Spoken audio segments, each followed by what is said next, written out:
नमस्कार, मैं जय भारत शर्मा। आज आपको बताना चाहूंगा कि दिवाली का त्योहार हिंदुओं का सबसे बड़ा त्योहार है जो बुराई पर अच्छाई और अंधेरे पर प्रकाश की जीत का प्रतीक है। इसीलिए इसे दीपों का त्योहार भी कहा जाता है।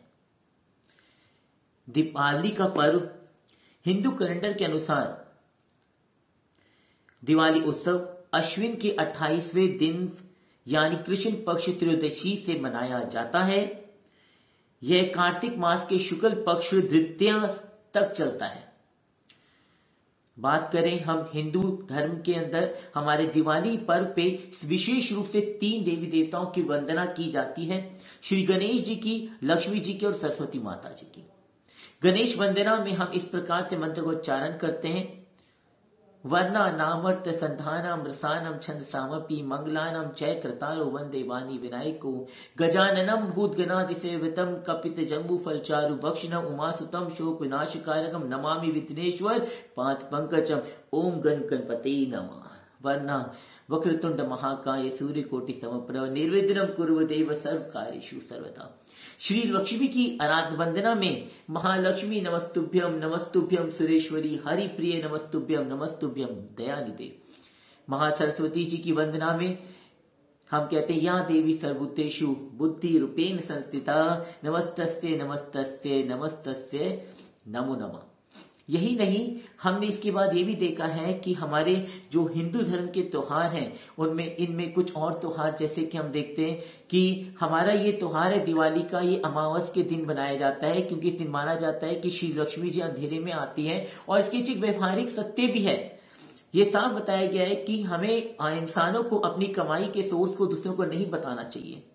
शास्त्रों में भी कहा गया है कि इंसान कैसे कमाता है, कितना कमाता है, कब कमाता है, ये इसको गुप्त ही रखना चाहिए और ना ही किसी और से उसकी कमाई के बारे में पूछना चाहिए।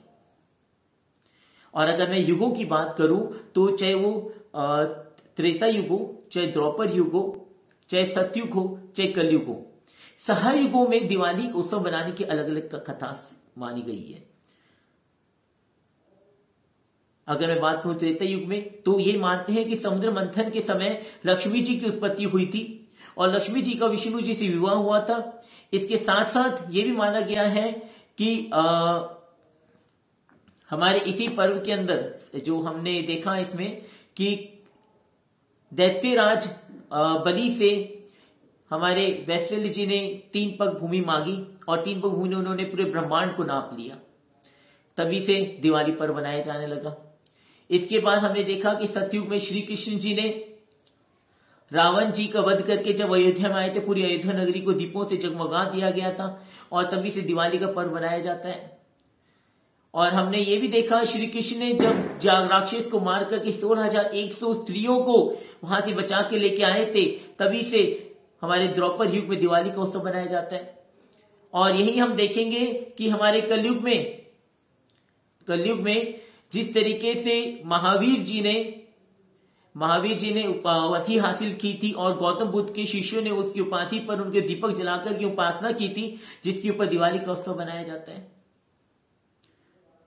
अगर मैं बात करूं आपसे दिवाली उत्सव के बाद हम बात करें गोवर्धन की, तो हम इसके पीछे की बात आप लोगों से छुपी नहीं हुई है कि गोवर्धन की पीछे कथा क्या थी कि जो ब्रजवासी थे वो इंद्रदेव को मानते थे, लेकिन इंद्रदेव ने कभी ब्रजवासियों की कभी सुनी नहीं, ना तो बारिश होना, ना सुख समृद्धि, ना शांति, कुछ नहीं। तो श्री कृष्ण ने कहा कि क्यों ना गोवर्धन पर्वत जो आप लोगों को सुख समृद्धि शांति प्रदान करता है उसकी पूजा की जाए।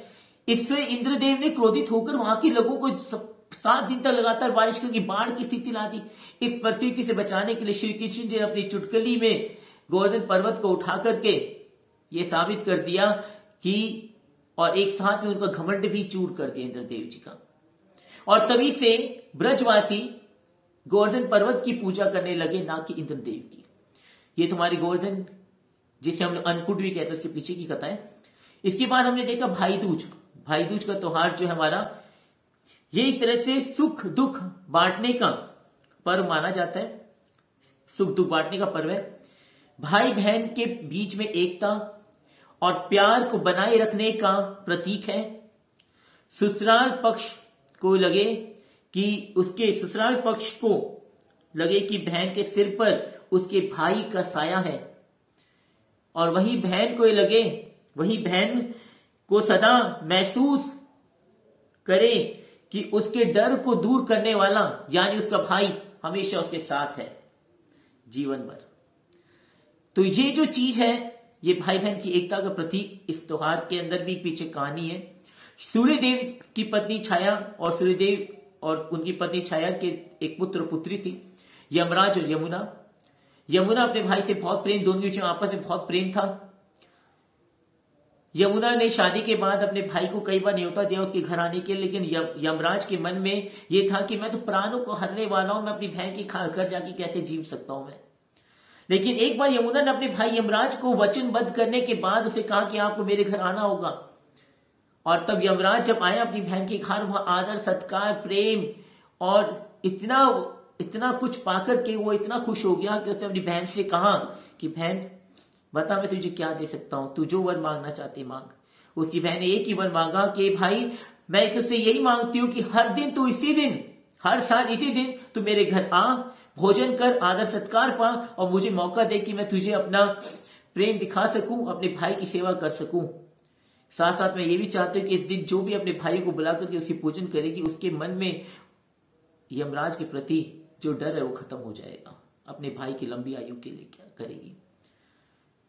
तो इसी के साथ मैं ये कहना चाहूंगा कि हमारा दिवाली का त्योहार का जो पैकेज है, मंथली पैकेज होता है, इसमें जो हम सबसे पहला हम देखते हैं कि धन त्रयोदशी, जो हम कहते हैं धन त्रयोदशी, जिसे हम लोग धनतेरस के नाम से जानते हैं। नरक चतुर्दशी, जिसे हम छोटी दिवाली के नाम से मानते हैं। लक्ष्मी पूजन, जिसे हम बड़ी दिवाली के नाम से मानते हैं। गोवर्धन, जिसे हम अन्नकूट के नाम से मानते हैं। और भैया दूज।